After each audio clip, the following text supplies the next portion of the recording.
Hello guys, welcome to my channel time to study. आज आए हैं हम अपने नए टॉपिक के साथ। आज की वीडियो में हम देखेंगे योग का अर्थ, परिभाषाएं और महत्व की व्याख्या कीजिए। यह है हमारा क्वेश्चन। आज हम योग को अच्छे से डिस्कस करेंगे। चलिए देखते हैं योग का अर्थ। योग का शाब्दिक अर्थ होता है जोड़ना। योग से मनुष्य में स्थिरता, धीरता और अनुशासन का जन्म होता है और अनुशासन से व्यक्ति का विकास होता है। योग कोई धर्म नहीं है, यह जीने की एक कला है। योग के अभ्यास से व्यक्ति को मन, शरीर और आत्मा को नियंत्रित करने की शक्ति मिलती है। योगासनों के द्वारा व्यक्ति अपने तन और मन को सुडौल बना सकता है। उत्तम स्वास्थ्य व स्वस्थ शरीर के बिना अच्छे से अच्छा भोजन बेकार सिद्ध हो सकता है। योगासनों का आविष्कार मानव शरीर को निरोग और स्वस्थ बनाए रखने के लिए हुआ है। योगासन करने से शरीर की फालतू चर्बी कम हो जाती है। रोगों के कारण जिसमें दुर्बलता आ जाती है रोगों के कारण जिन लोगों में दुर्बलता आ जाती है, वह योगासन नियमित तौर पर करने से उनके पेट, यकृत, आंत अच्छा कार्य करने लगते हैं। तो ये हो गया हमारा योग का अर्थ कि योग शरीर की फालतू चर्बी हटाता है। योग मनुष्य में अनुशासन का जन्म करता है, स्थिरता और धीरता लाता है। ये व्यक्ति के शरीर और मन को नियंत्रित करता है। व्यक्ति का तन और मन शांत रहता है। जो हमारा शरीर है वो सुडौल बनता है। योगासन करने से उत्तम स्वास्थ्य की प्राप्ति होती है। तो ये सभी हमारे योगासन का अर्थ में ही आता है कि योग किसे कहते हैं, योगासन के क्या लाभ होते हैं। जिनको बीमारी के समय दुर्बलता आ गई है, वो अगर योगासन नियमित तौर पर करेंगे तो उनकी जो कमी आई है बीमारी के समय, वो दूर हो सकती है। जिससे उनका पेट, यकृत, आंत अच्छा कार्य करने लगते हैं। तो ये हो गया हमारा योगासन का अर्थ कि योग किसे कहते हैं, योगासन के क्या लाभ हैं। अब देखते हैं हम। योग शब्द संस्कृत भाषा के युज धातु से बना है, जिसका अर्थ होता है जोड़ना, अर्थात किसी भी वस्तु से अपने को जोड़ना या किसी कार्य में स्वयं को लगाना। ये हो गया योग का शाब्दिक अर्थ कि इसकी उत्पत्ति संस्कृत भाषा से हुई है। जो योग शब्द है वो युज धातु से बना है, जिसका अर्थ होता है जोड़ना, अर्थात किसी वस्तु से अपने को जोड़ना है, किसी कार्य में स्वयं को लगाना, योग कहलाता है। तो ये हो गया हमारा योग का अर्थ। आई होप आपको अच्छे से क्लियर हो गया होगा। अब देखते हैं हम योग की परिभाषाएं। जो महोपनिषद के अनुसार परिभाषा है योग की, वो है मन के संवेगों पर नियंत्रण ही योग है। ये बहुत ही इंपॉर्टेंट परिभाषाएं हैं योग की। ये आप अच्छे से अपने लॉन्ग क्वेश्चन में लिख के उसको लॉन्ग क्वेश्चन को इफेक्टिव बना सकते हैं। इसलिए ये आप 2 डेफिनेशंस मैंने ली हैं, बहुत ईजी सी मैंने देखी हैं। तो आप इन्हें अपने क्वेश्चंस में लिख के इफेक्टिव दिखा सकते हैं अपने क्वेश्चन को, जिससे एग्जामिनर पे अच्छा इफेक्ट पड़ता है। सेकंड है महर्षि अरविंद के अनुसार जीवन को बिना खोए भगवान की प्राप्ति योग है। देखिए कितनी इंपॉर्टेंट डेफिनेशन है कि जीवन को बिना खोए भगवान की प्राप्ति योग है।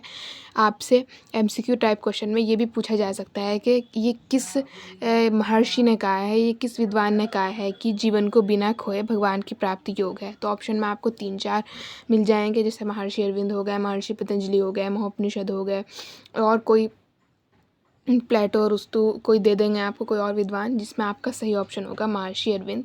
इन्होंने कहा है कि जीवन को बिना खोए भगवान की प्राप्ति योग है। अब हम देखते हैं महत्व। योग का जो महत्व है वो है, पहला तो है सकारात्मकता।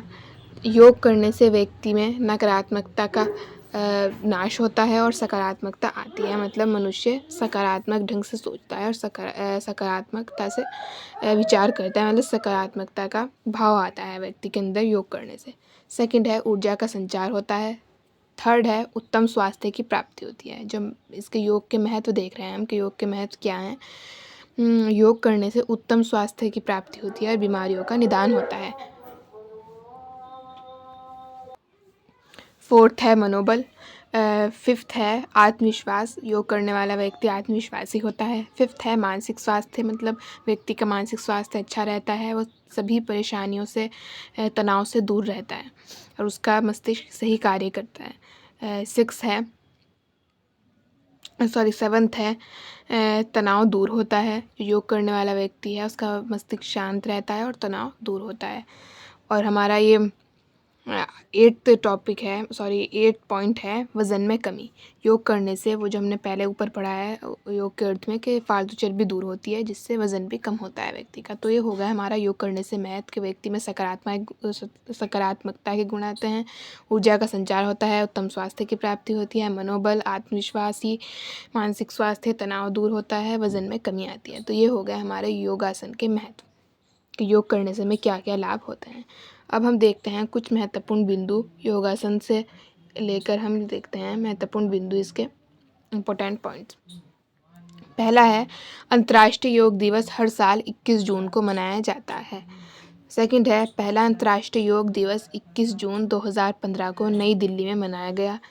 थर्ड है योग के जन्मदाता महर्षि पतंजलि को माना जाता है। मैंने इंपॉर्टेंट पॉइंट्स लिख दिए हैं, आपको एमसीक्यू टाइप क्वेश्चंस में बहुत देखने को मिलते हैं, तो आप इन्हें अच्छे से देख लेना। जैसे क्वेश्चन आ जाएगा योग के जन्मदाता किसे कहते हैं, ऑप्शन में होंगे महर्षि पतंजलि। अगर आपने पढ़ा होगा तो आप उस पर टिक कर सकते हैं। आ जाएगा क्वेश्चन कि पहला अंतर्राष्ट्रीय योग दिवस कब मनाया गया या किस सन में मनाया गया। तो अगर आपको ऑप्शन का पता होगा, आंसर का पता होगा, तो आप लगा सकते हैं 21 जून 2015। आ सकता है अंतर्राष्ट्रीय योग दिवस हर साल कब मनाया जाता है, ऑप्शन में 21 जून होगा तो आप उस पर टिक कर सकते हैं। फोर्थ है योगा का पूरा नाम, मतलब इसकी फुल फॉर्म क्या है। उसकी फुल फॉर्म है your objectives guidelines and assessment. तो ये हो गए हमारे कुछ इम्पोर्टेंट पॉइंट्स। अब हम देखते हैं इसके थोड़े से, मैंने 2 स्लोगन्स ले लिए हैं जो बहुत ही अच्छे स्लोगन हैं। आप इन्हें भी अपने लॉन्ग क्वेश्चन के बीच बीच में डाल के अपने लॉन्ग क्वेश्चन को बड़ा भी कर सकते हैं और इफेक्टिव भी दिखा सकते हैं। इससे एग्जामिनर पे बहुत अच्छा इंप्रेशन पड़ता है और वो आपको अच्छे नंबर दे सकता है। तो आप बीच बीच में क्वेश्चन के स्लोगन का यूज़ करेंगे तो आपका क्वेश्चन बड़ा भी होगा और इफेक्टिव भी लगेगा। तो मैंने 2 स्लोगन्स लिए हैं जो आप लॉन्ग क्वेश्चन के बीच में भी डाल सकते हैं या लास्ट में भी लिख सकते हैं। करें योग, रहें निरोग। और दूसरा है विश्व को भारत की अमूल्य देन है योग। जो योग की शुरुआत हुई थी वो भारत में हुई थी, इसलिए जो विश्व को भारत की अमूल्य देन है वो है योग। आपको ये एमसीक्यू टाइप क्वेश्चन में पूछा जा सकता है कि किस देश में योग की शुरुआत हुई थी, या ये पूछ सकता है कि योग वो कौन सी देश की देन है योग। तो अगर आपको पता हो तो आप लगा सकते हैं भारत। तो ये हो गया हमारा आज का टॉपिक। आज की वीडियो में हमने देखा कि योग किसे कहते हैं, योग का अर्थ, परिभाषा, महत्व, ये सभी हमने आज डिस्कस किया। आई होप आपको अच्छे से क्लियर हो गया होगा। तो मिलते हैं नेक्स्ट वीडियो में नए टॉपिक के साथ, तब तक के लिए गुड बाय।